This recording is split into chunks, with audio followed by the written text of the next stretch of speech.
Δεν πρόκειται να παραχωρήσουμε ούτε σπιθανή εδάφους, αέρα ή θαλάσσης.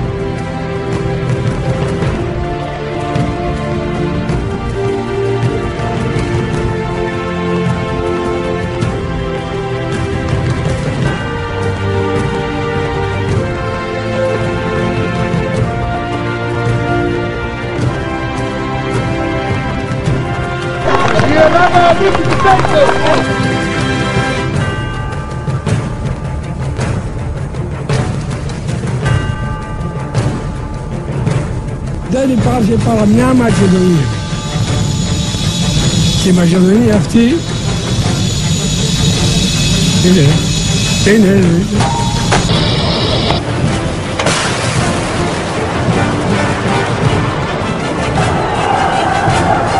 Η γείτον Τουρκία κάτω από τον συντονισμό, την καθοδήγηση και την βοήθεια των Ηνωμένων Πολιτειών, του ΝΑΤΟ και των μεγάλων κέντρων της Δύσης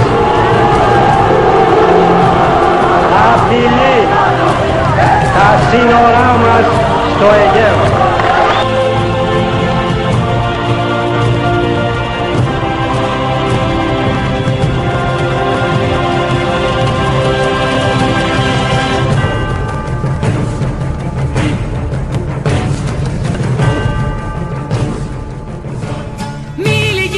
Παιδιά, περηφάνια στην καρδιά, περηφάνια στην καρδιά, ώσπου να έρθει ξαστεριά.